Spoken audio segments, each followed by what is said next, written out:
The crystal chandelier cast dancing shadows across the polished marble floor of the grand ballroom at the Fairmont Hotel.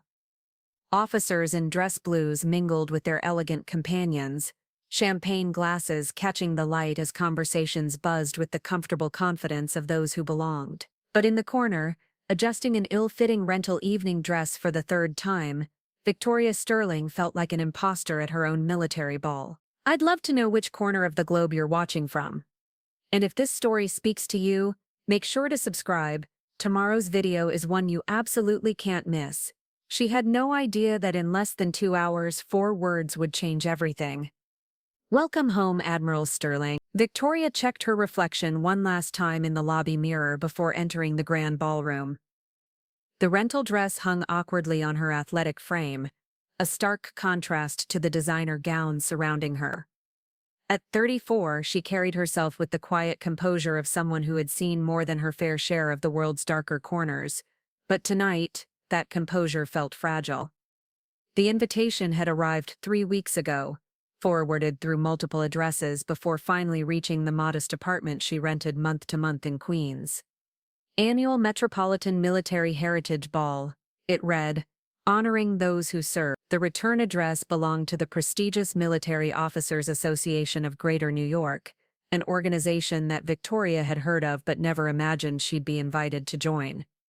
The ballroom was everything she had expected and more. Towering arrangements of white roses and baby's breath adorned each table, while the soft glow of candles created an atmosphere of refined elegance. The who's who of military society filled the space, decorated colonels with their perfectly coiffed spouses, rising stars in the Pentagon's constellation, and defense contractors whose handshakes could seal million-dollar deals. Victoria made her way to the registration table, where a young woman in an emerald evening gown sat checking names against a leather-bound guest list.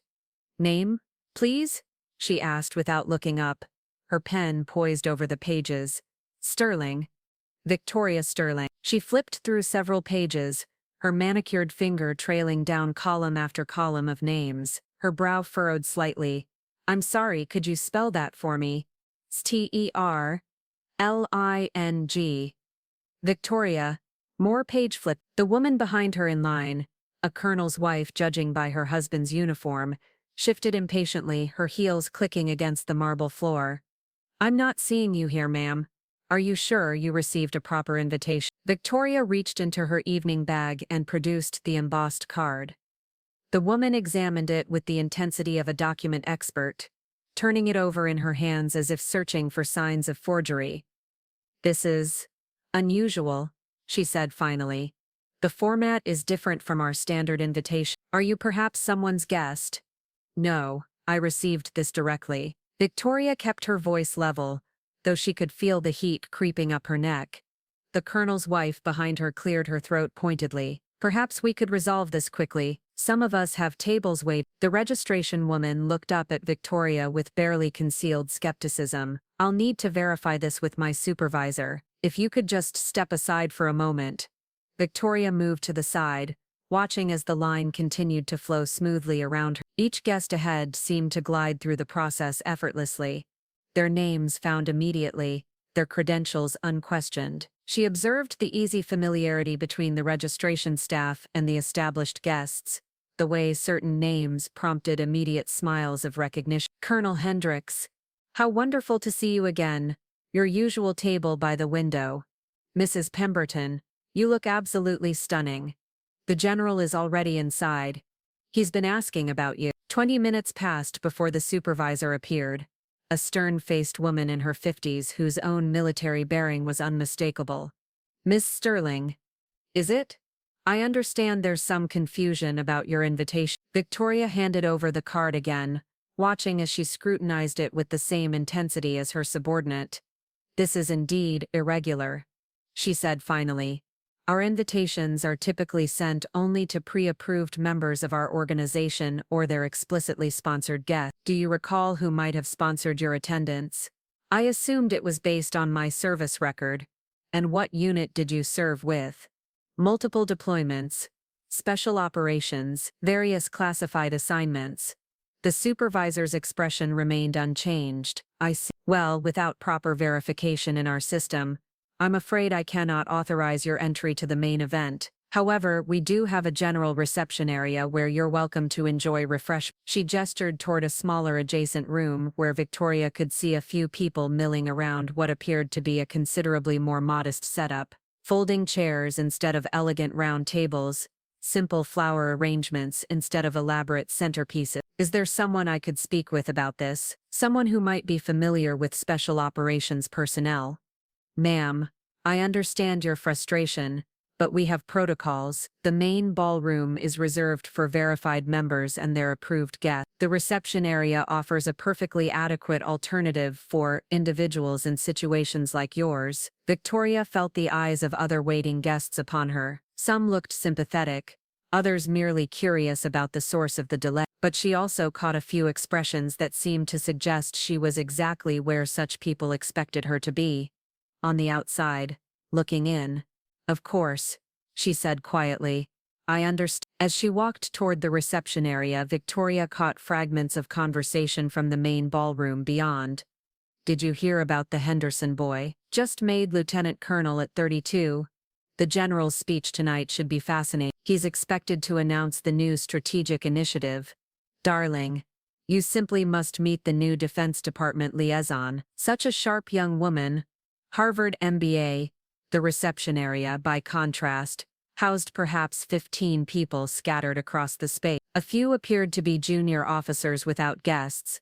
Others seemed to be family members of various attendees who hadn't quite made the cut for the main event. The conversations here were quieter, more tentative, lacking the confident boom of voices that carried from the ballroom. Victoria accepted a glass of house wine from a bartender who looked as uncomfortable in his borrowed formal wear as she felt in her rental dress. She found a spot near a window overlooking the city, and tried to process the evening's unexpected turn. She had served her country for over a decade, through deployments that had taken her to places most of these well-dressed officers would never see. She had made decisions under fire that had saved lives, gathered intelligence that had prevented attacks, and earned commendations that remained locked in classified files. Yet here she stood, relegated to the overflow room like some kind of military afterthought. The irony wasn't lost on her. In the field, rank mattered less than competence, connections less than courage.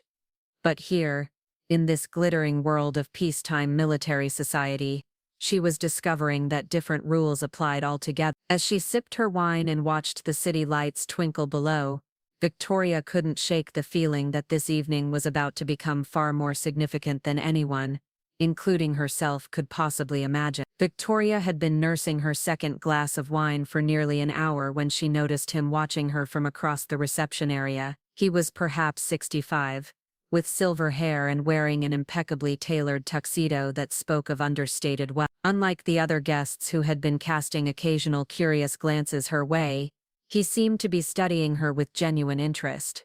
When their eyes met, he approached with the confident stride of someone accustomed to command. You look like a woman with stories to tell, he said, extending a perfectly manicured hand. Robert Blackwood. And you are?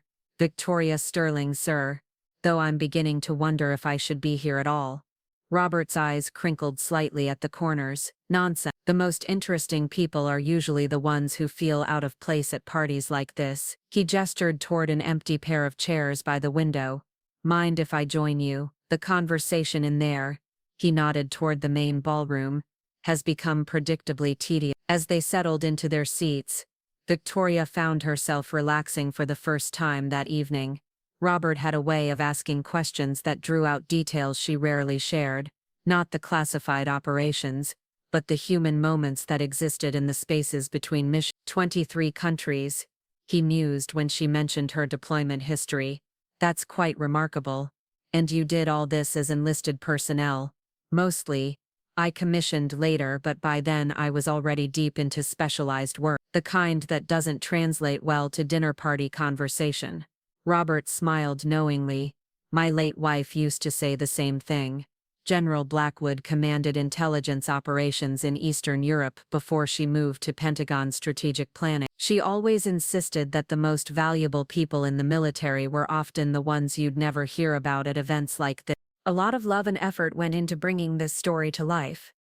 If you're enjoying it, we'd be so grateful if you'd subscribe to our channel. Now, back to where we left off. Before Victoria could respond, a commotion erupted from the main ballroom. Through the glass doors, they could see a crowd gathering around someone who had just arrived. The energy in the room shifted palpably. Conversations paused, heads turned, and even the waitstaff seemed to move with greater urgency. "Ah," Robert said, glancing at his diamond watch. "That would be General Harrison. Right on schedule. He's the guest of honor tonight.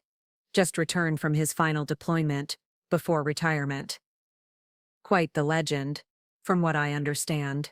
Victoria watched through the glass as the crowd parted to reveal a tall, imposing figure in dress blues adorned with an impressive array of ribbons and medals. Even from a distance, General Harrison commanded attention in a way that went beyond rank or ceremony. There was something in his bearing that spoke to decades of leadership in the most challenging circumstances imaginable. "He looks familiar," Victoria said, though she couldn't place where she might have encountered the man. "He should." His photo was in every military publication last year, when he single-handedly prevented that diplomatic crisis in Eastern Europe.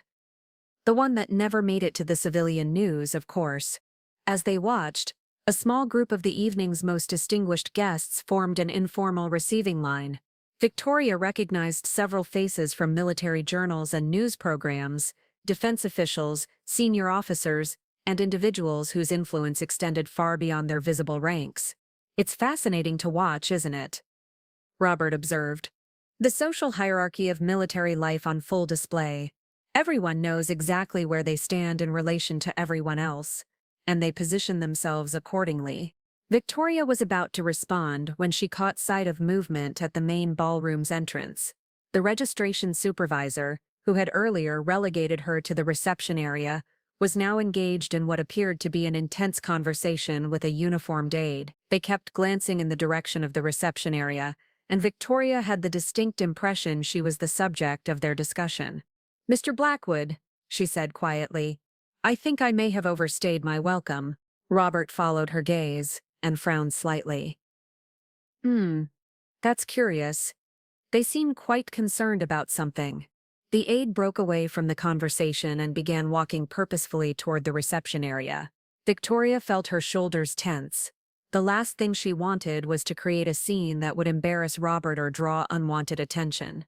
"Perhaps I should make my exit," she suggested, starting to rise from her chair.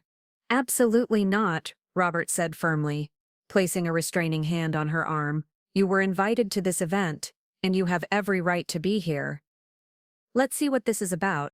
The aide approached with the measured steps of someone delivering official business.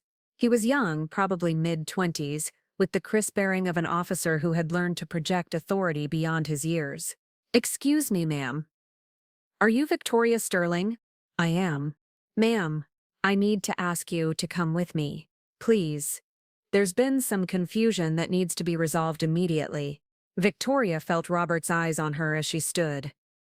"What kind of confusion?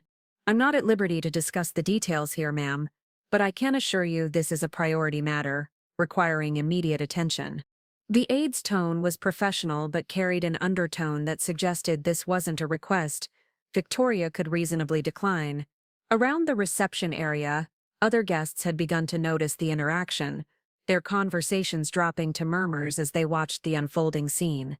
"Should I be concerned?" Victoria asked, trying to read the young officer's expression.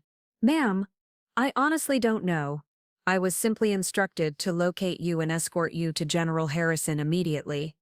The mention of the general's name sent a ripple of surprise through the nearby guests. Robert raised an eyebrow, his expression shifting from concern to intrigued curiosity. "Well," he said, rising from his chair and adjusting his bow tie, "this evening has certainly taken an interesting turn."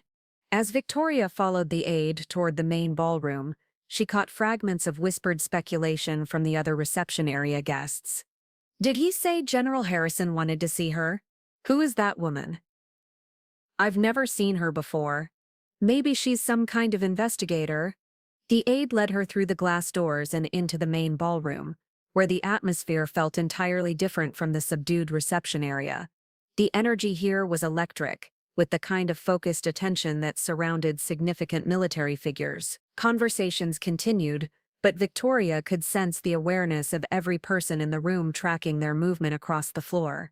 General Harrison stood near the center of the room, still surrounded by his informal receiving line, but Victoria noticed that the general's attention had shifted. He was no longer engaging with the guests around him, but instead seemed to be scanning the room with the systematic thoroughness of someone conducting reconnaissance. When their eyes met across the crowded ballroom, Victoria felt a jolt of recognition that went deeper than mere familiarity. There was something in the general's expression, surprise perhaps, mixed with what looked almost like relief. The aide quickened his pace slightly, navigating through clusters of elegantly dressed guests who stepped aside with the automatic deference shown to official military business. Victoria found herself the object of hundreds of curious glances, speculation written clearly across the faces of people trying to understand why this unknown woman was being escorted directly to the guest of honor. As they drew closer, Victoria could see General Harrison more clearly. The man was probably in his early 50s, with graying temples and the kind of weathered complexion that came from years of field service, but it was his eyes that held Victoria's attention. Intelligent, assessing, and carrying a weight that spoke to decisions made under the most extreme circumstances. The general dismissed the guests around him with polite but unmistakable authority, creating a small circle of privacy in the midst of the crowded ballroom. When Victoria and the aide came within speaking distance, General Harrison stepped forward with an expression Victoria couldn't quite read. "Victoria Sterling," the general said, and his voice carried clearly across the suddenly quiet space around them.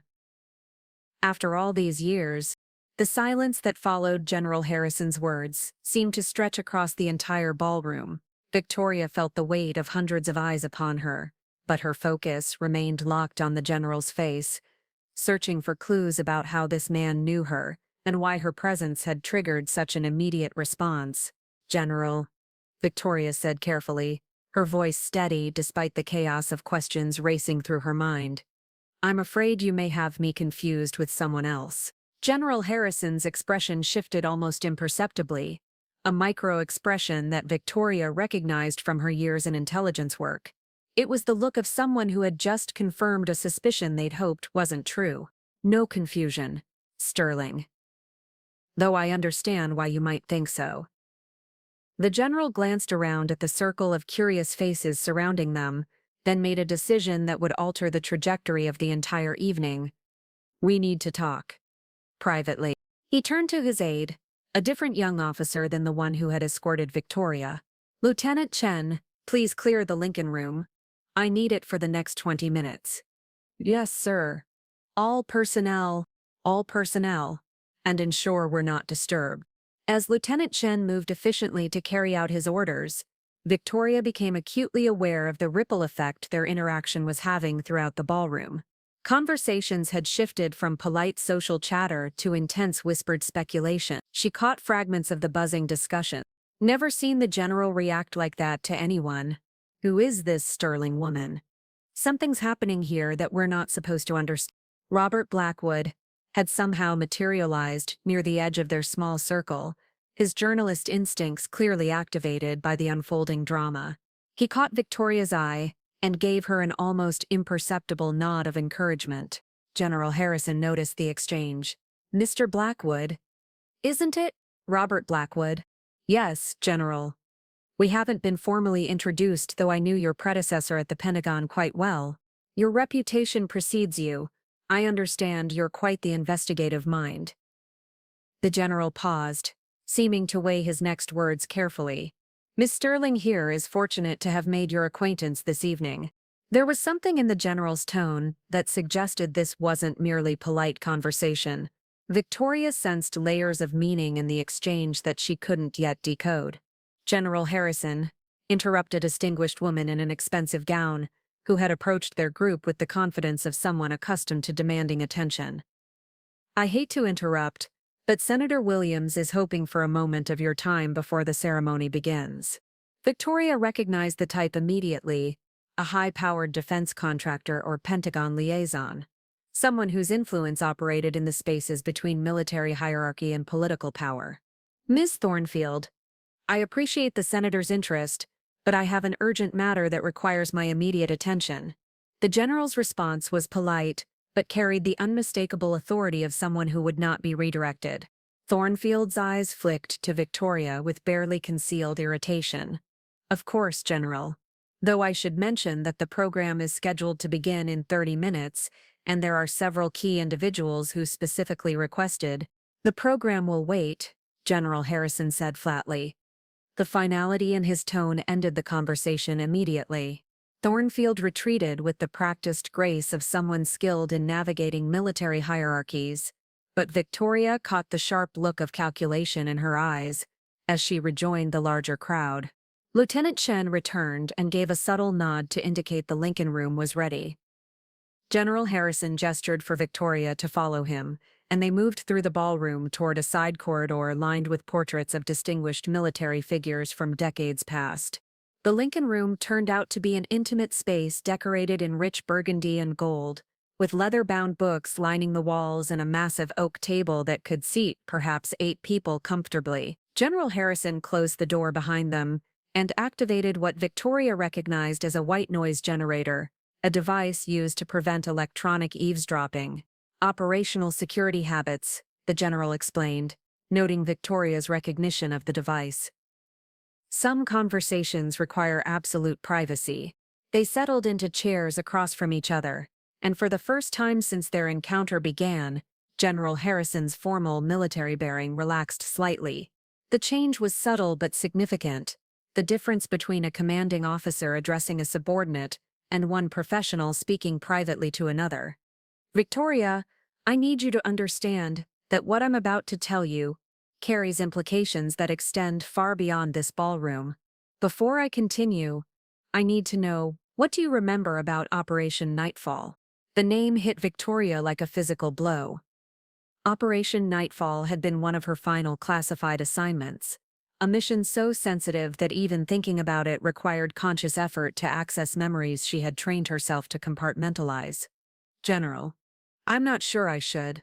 You can speak freely here. I was the mission commander. The revelation recontextualized everything. Victoria had never seen her commanding officer's face during Operation Nightfall.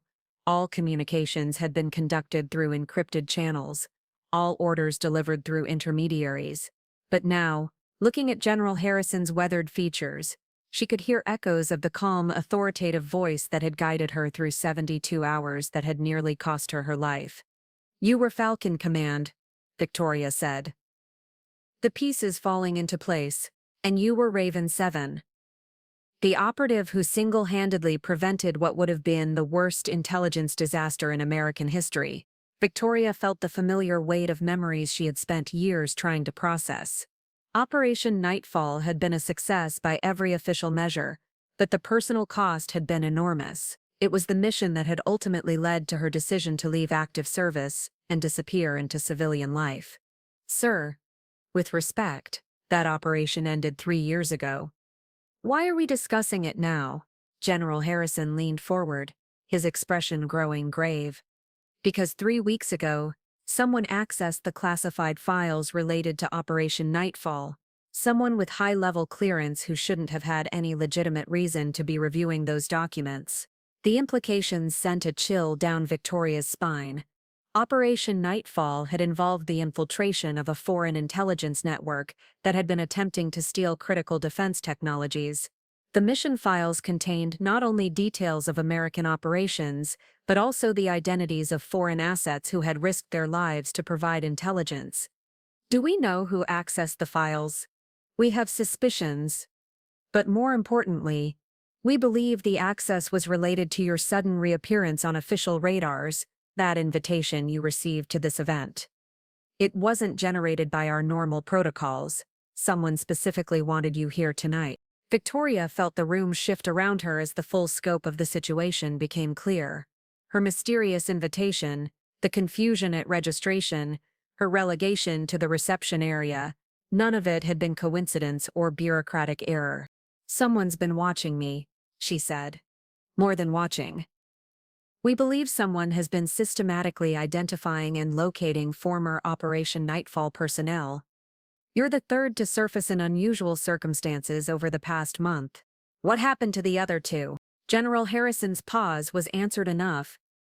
Victoria felt her training automatically engage, her mind shifting into the analytical mode that had kept her alive through countless dangerous situations.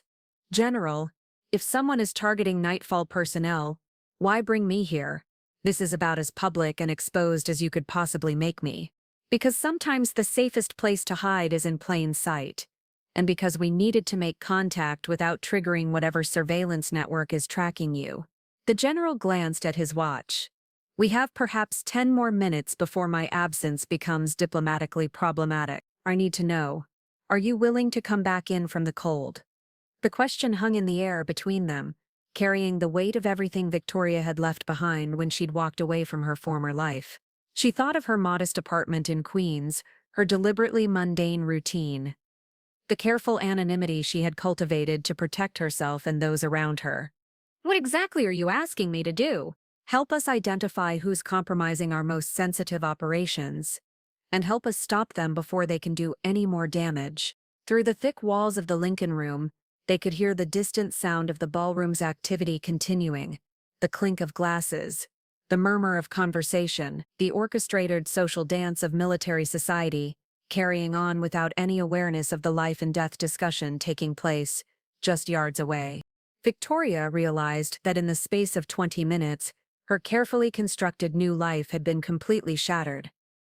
The only question now was what she would choose to build from the pieces. Victoria stared at the general for a long moment, weighing the implications of stepping back into a world she had deliberately abandoned. The silence stretched between them until a soft knock interrupted their conversation. "Sir?" Lieutenant Chen's voice came through the door. "The event coordinator is asking about the ceremony timeline." 2 more minutes, Lieutenant." General Harrison turned back to Victoria, his expression urgent. "I need an answer. Lives are at stake and time is running out. If I agree to this, I need guarantees, full operational support, complete intelligence briefings, and most importantly, Robert Blackwood stays protected.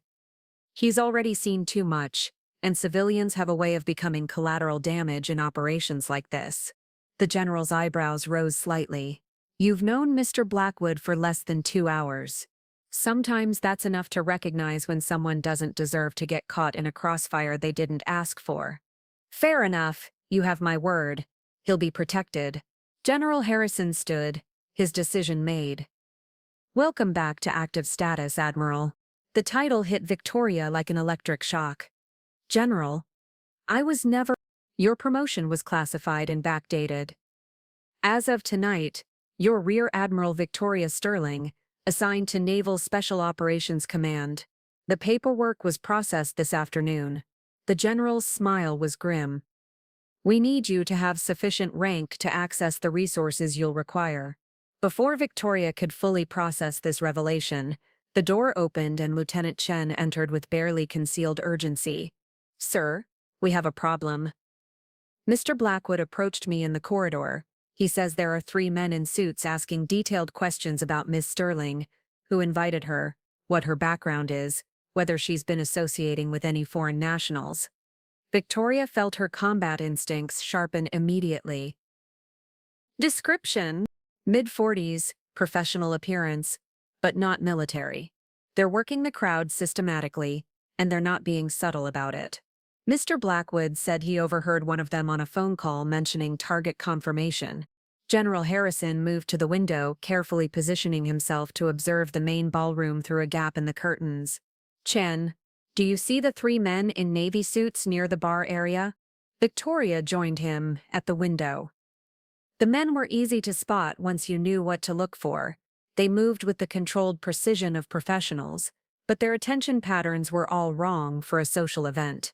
Instead of engaging in conversations, they were conducting interviews. "Corporate security or private contractors," Victoria assessed. "They're not federal." Feds would be more careful about operational security in a setting like this. Which means someone with significant resources hired them specifically for tonight. The general stepped back from the window. Victoria, your cover is blown. Whoever orchestrated your invitation knows you're here, and they've activated a surveillance team. Then we abort. I disappear back into civilian life, and you handle this through official channels. Not an option anymore. Look at the positioning. Victoria studied the ballroom more carefully. The three obvious operatives were just the visible layer. Now that she knew what to watch for, she could identify at least two more individuals whose behavior patterns suggested professional surveillance training. They had positioned themselves to cover all major exits from the ballroom. They're not just watching, she realized. They're preparing to move. A new knock at the door interrupted them. More urgent this time. Come, General Harrison called. Robert Blackwood entered, his elegant composure intact but his eyes sharp with concern. Gentlemen, lady, I'm afraid our situation has escalated. I just overheard a very interesting phone conversation in the men's room. He closed the door behind him and activated the lock. One of those suited gentlemen was coordinating with someone he called Control. The conversation included phrases like positive identification, confirmed, target is isolated, and initiate extraction protocol within 30 minutes. Victoria felt the tactical situation crystallizing with deadly clarity. They weren't just under surveillance, they were the targets of an imminent operation. Mr. Blackwood, General Harrison said, I need you to understand that what's happening here involves national security matters of the highest classification. Are you prepared for that level of involvement? General, I've been covering military intelligence stories for 20 years. I know when I've stumbled into something significant. His expression was steady, determined. And I know when people need help. Victoria was already moving toward the room's secondary exit, a service door that connected to the hotel's staff corridors. We need alternate extraction routes. General, can you maintain your public presence long enough to provide cover? Negative. If they're targeting you, they're targeting anyone associated with Operation Nightfall. That includes me. Harrison pulled out his secure phone. Chen, I need immediate backup from the Secret Service detail assigned to Senator Williams. Tell them we have a potential hostile action in progress. Sir, what's our operational status? Code Red. Treat this as an active threat to national security assets. As Lieutenant Chen moved to execute his orders, Victoria was already assessing their tactical options. The Lincoln Room had limited defensive advantages, but its position near the service corridors offered mobility options that the main ballroom exits didn't provide. Robert, do you have a vehicle here tonight? My driver is waiting in the hotel's VIP parking area. Why? Because in about 10 minutes we're gonna need a very fast way out of here. General Harrison finished his phone call and turned to them with grim satisfaction. The Secret Service is mobilizing, but they need 8 minutes to position assets.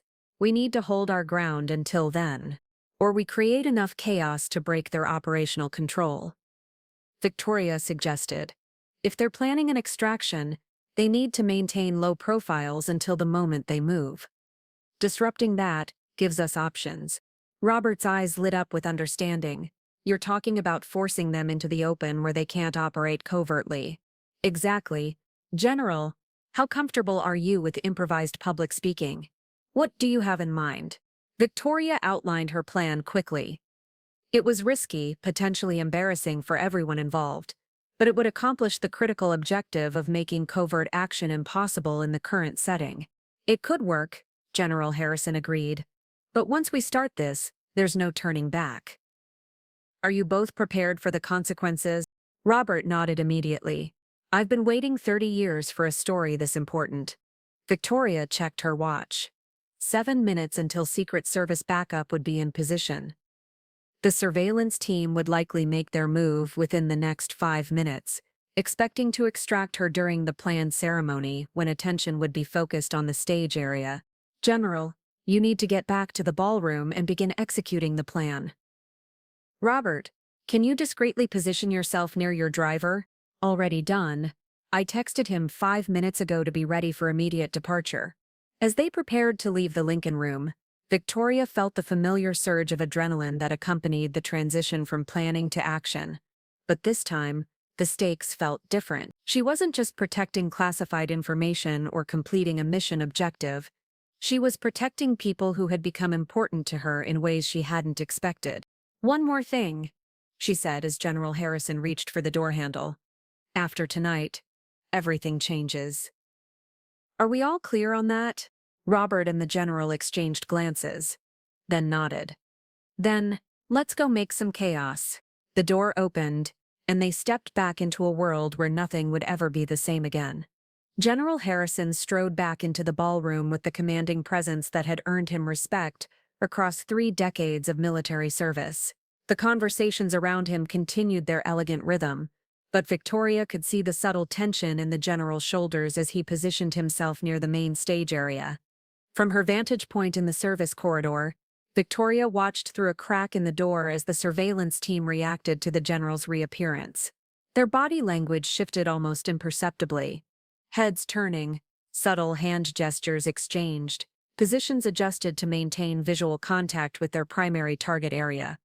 Robert had vanished toward the VIP parking area, with the smooth efficiency of someone who understood the importance of being exactly where he needed to be when chaos erupted. Victoria found herself impressed by his operational instincts, even as she hoped he wouldn't need to use them. Lieutenant Chen approached the general with a wireless microphone, part of their hastily improvised plan. The evening's formal program wasn't scheduled to begin for another 15 minutes, but crisis management required flexibility. Victoria counted the surveillance operatives one more time. 5 visible assets, probably 2 more she hadn't identified yet. Professional spacing, coordinated movement patterns, and most telling of all, they were all positioned to respond to action rather than prevent it. These weren't bodyguards or security personnel. They were extraction specialists. General Harrison accepted the microphone and moved toward the small stage area where a podium had been arranged for the evening speakers. The ballroom's ambient noise level dropped as guests noticed the unscheduled activity. "Ladies and gentlemen," the general's voice carried clearly across the space, enhanced by the room's excellent acoustics. "If I could have your attention for a moment." Victoria watched the surveillance team's leader, a thin woman with prematurely gray hair, who had been coordinating the others' movements through subtle gestures. The woman's hand moved toward her jacket, where Victoria was certain she carried both communication equipment and something more lethal. "This evening we gather to honor those who serve our nation, often in ways that history will never record," General Harrison continued. "But tonight, I have the privilege of correcting that historical oversight." The ballroom had grown completely quiet now. Even the waitstaff had stopped their movement to listen. Victoria realized that whatever happened next would unfold in front of nearly 200 witnesses, which was exactly what they needed. 3 years ago, a classified operation prevented what could have been the most devastating intelligence breach in American history. The operative who made that mission successful has remained anonymous, her contributions known only to a handful of individuals with the highest security clearances. Victoria saw the surveillance team leader speak urgently into a concealed microphone. The woman's carefully controlled expression had shifted to barely containing alarm. Whatever timeline they had been operating under was clearly being disrupted by this unexpected development. "That operative is here with us tonight, having been recently promoted to the rank of Rear Admiral in recognition of her extraordinary service to our nation." A ripple of excitement passed through the crowd. This was the kind of inside military history that made events like this memorable, the stories that would be retold at future gatherings. Victoria watched as 2 of the surveillance operatives began moving toward the exits, their mission parameters clearly changed by the general's public revelation. But the team leader and her remaining associates held their positions, apparently deciding that extraction was still possible despite the public attention. "Ladies and gentlemen," General Harrison continued, his voice carrying the weight of absolute authority, "it is my honor to present Rear Admiral Victoria Sterling." The moment Victoria stepped into the ballroom doorway, everything changed. The polite applause that had begun faltered as the crowd tried to process what they were seeing. Here was the woman who had been relegated to the reception area less than 2 hours ago, now being introduced as a newly promoted admiral by one of the most respected generals in the American military. But Victoria wasn't focused on the crowd's reaction. Her attention was locked on the surveillance team leader, who had just made the critical mistake of reaching inside her jacket while standing in full view of 200 military personnel and their guests. "Gun!" Victoria shouted, her voice carrying the unmistakable authority of someone trained to command in crisis situations. The ballroom erupted into controlled chaos. Military training kicked in automatically for dozens of the guests. Officers instinctively moved to protect their civilian companions, while others positioned themselves to respond to potential threats. The elegant social gathering transformed instantly into a tactical situation, managed by people who understood exactly how to handle hostile action. The surveillance team leader found herself surrounded by a circle of military personnel who had materialized around her with impressive speed. Her hand froze halfway to her weapon as she realized that her operational security had completely collapsed. "Nobody moves," came a new voice from the ballroom's main entrance. Secret Service agents flooded into the space with the smooth efficiency of a well-rehearsed operation. "This is now a federal crime scene." Victoria felt a surge of satisfaction as she watched the surveillance team's carefully planned operation disintegrate in real time. Their target had been publicly identified as a high-ranking military officer. Their cover had been blown in front of hundreds of witnesses, and they were now facing federal law enforcement with drawn weapons. But her satisfaction was short-lived. Through the confusion, she spotted a figure moving against the crowd. Someone in a hotel staff uniform who definitely wasn't supposed to be there. The person was heading directly toward Robert's last known position. "General," Victoria called out, pointing toward the service corridor where the figure had disappeared. "They have a secondary team." Without waiting for a response, Victoria plunged into the crowd, using her knowledge of the hotel's layout to navigate toward the VIP parking area. Behind her, she could hear General Harrison coordinating with the Secret Service agents. But Victoria knew that Robert was beyond their immediate protection perimeter. She reached the service corridor just as the fire alarm began blaring throughout the hotel. Someone had pulled the emergency system, adding another layer of chaos to an already complex situation. The alarm would trigger automatic evacuation procedures, forcing hundreds of people into the streets where individual tracking would become nearly impossible. Victoria realized with cold clarity that the surveillance team's primary operation had been a diversion. While everyone's attention had been focused on the obvious threat in the ballroom, the real extraction team had been positioning themselves for a completely different target. They weren't after her at all. They were after Robert. The service corridor stretched ahead of her, punctuated by emergency lighting that cast moving shadows as people began responding to the fire alarm. Victoria could hear footsteps ahead, too controlled and purposeful for panicked hotel guests. She reached the parking area access door just as it swung shut. Through the glass, she could see Robert's silver Bentley with its engine running, exactly as he had arranged. But standing beside the driver's door was the person in a hotel uniform, and they were definitely not hotel staff. Victoria burst through the door as the figure reached for Robert, who had just emerged from a side entrance. His walking cane swung up in a practiced defensive motion that caught his attacker completely off guard. Clearly, Robert Blackwood had learned more than journalism during his 20 years covering military operations.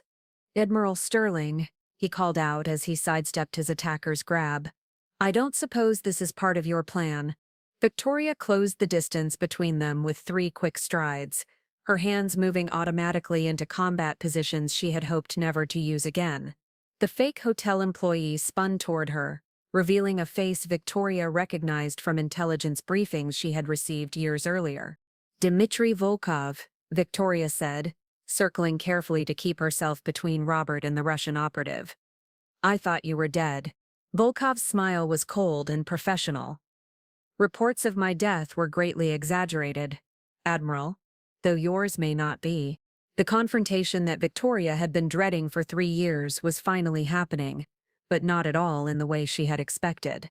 Dmitry Volkov moved with the fluid precision that Victoria remembered from their previous encounters, But 3 years had added a hardness to the Russian operative's features that spoke of difficult assignments and dangerous failures. The parking garage's fluorescent lighting cast harsh shadows across his face as he positioned himself between Victoria and the exit ramps. "You cost me everything in Prague, Admiral," Volkov said, his English accented but precise. "My network, my cover, 18 months of operational development. But most importantly, you cost me something that cannot be replaced." Robert had positioned himself behind the Bentley, using the vehicle's armored body as cover while maintaining visual contact with both combatants. His driver, Victoria now realized he was almost certainly more than just a chauffeur, had stepped out of the car and is scanning the parking area for additional threats. "Your sister made her own choices in Prague," Victoria replied, keeping her voice level despite the surge of adrenaline coursing through her system.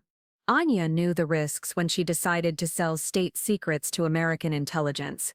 Anya was protecting her family. You gave her no alternative when you threatened to expose her daughter's gambling debts to Moscow Center." The accusation hit Victoria like a physical blow, not because it was true, but because it revealed how thoroughly the Russians had misunderstood the operation's true dynamics. Anya Volkova had approached American intelligence voluntarily, desperate to secure asylum for a family she knew was in danger from her own government's paranoia. "Dmitry, you have it completely wrong. Anya contacted us because you manipulated her." Volkov's professional composure cracked for the first time, revealing the raw grief beneath. She would never have betrayed Russia without coercion. Never. Victoria realized with cold clarity that this wasn't just about revenge or intelligence operations. This was about a brother's guilt and the story he had told himself to make sense of a family tragedy. Dmitry Volkov had spent 3 years believing a lie, and that lie had driven him to orchestrate tonight's elaborate operation. "The surveillance team in the ballroom," Victoria said, understanding flooding through her. "They were never meant to extract me. They were bait to draw out a security response while you positioned yourself to take Robert. Mr. Blackwood's investigative work has been inconvenient for certain interests. His recent inquiries into defense contractor irregularities have touched on operations that some prefer to remain buried." Volkov's smile returned, cold and calculating. "But his real value tonight is as leverage against you." Robert's voice cut through the tension with surprising steadiness. "Mr. Volkov, I assume, I've been researching your activities for the past 6 months. The Montenegro arms deal, the Prague intelligence network, the systematic targeting of former Operation Nightfall personnel. Quite an impressive resume of failure." Victoria winced internally. Robert's journalist instincts were impeccable, but provoking an emotionally unstable operative wasn't tactically sound. Volkov's expression darkened dangerously. "Mr. Blackwood, you understand less than you think you do." "I understand enough," Robert continued, and Victoria realized he was deliberately drawing Volkov's attention away from her. "I know that Operation Nightfall resulted in the exposure of a Russian intelligence cell that had been operating in American defense industries for over a decade. I know that cell included your sister, who was feeding critical defense technologies to the Moscow Center. And I know that Admiral Sterling's mission saved American lives and prevented a catastrophic intelligence breach." "You know the American version of events," Volkov snarled. "You know nothing about the truth." Victoria used Robert's distraction to close the distance between herself and Volkov by 2 crucial steps. In the confined space of the parking garage, positioning was everything, and she needed to be close enough to prevent the Russian from drawing a weapon. "Then tell me the truth," Robert challenged. "What really happened in Prague?" For a moment, Volkov seemed genuinely torn between his operational objectives and his desire to justify 3 years of vengeful planning. Victoria recognized the psychological pressure Robert was applying. He was treating this like an interview, using professional techniques to encourage revelation. "Anya was recruited when she was 19 years old," Volkov began, his voice taking on the cadence of someone who had rehearsed this story many times. "Not by the Moscow Center, but by American intelligence. She spent 15 years feeding your country information about Soviet and later Russian defense capabilities." Victoria felt the pieces of a larger puzzle shifting into place. If Anya had been a long-term American asset rather than a recent recruit, it explained inconsistencies in the intelligence they had received during Operation Nightfall. But something changed, Robert prompted. Moscow Center began to suspect. They started investigating anyone with access to the compromised information. Anja knew discovery was inevitable, so she requested extraction through her American handlers, which would explain why she seemed so desperate during our meetings, Victoria said, understanding dawning. She wasn't betraying Russia for money or coercion. She was trying to save her life. Volkov's expression shifted, confusion replacing certainty. You knew she was already working for your intelligence services. I thought she was a walk-in asset who had approached us voluntarily. My mission briefings never mentioned any prior relationship with American intelligence. The admission hung in the air between them, reshaping both combatants' understanding of events that had defined the past 3 years of their lives. Victoria realized that both she and Volkov had been operating with incomplete information, each believing a version of the truth that served someone else's purposes. Robert's voice broke the silence. I think you've both been played. Before either could respond, the parking garage erupted with the sound of multiple vehicles arriving at high speed. Through the concrete structure's open sides, Victoria could see black SUVs taking positions to cover all exit routes. Red laser dots appeared on the garage's support pillars, sniper teams establishing overlapping fields of fire.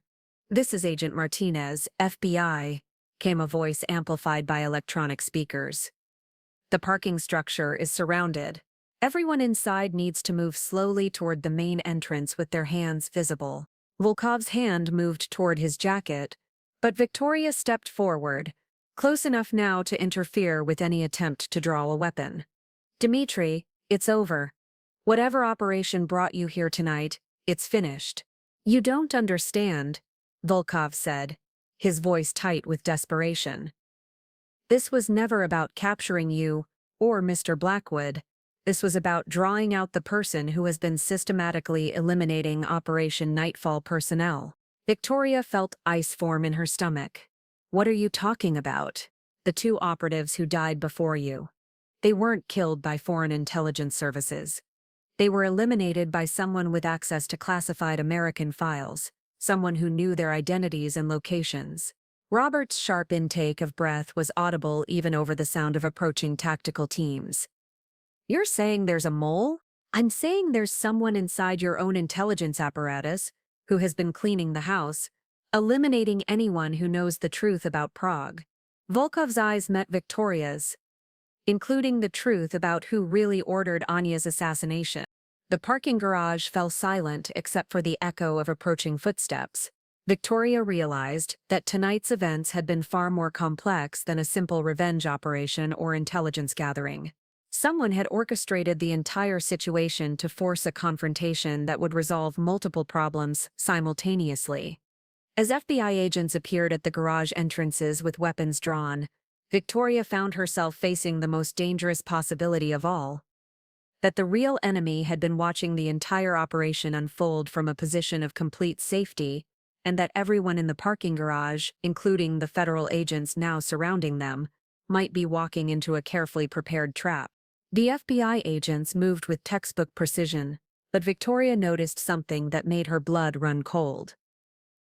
Agent Martinez, the man who had announced their arrival, was positioned at the rear of the tactical formation rather than leading from the front. More critically, his attention seemed focused on Victoria and Volkov rather than on securing potential threats. Admiral Sterling, Martinez called out as his team established a perimeter. We need you to step away from the suspect and move toward our position.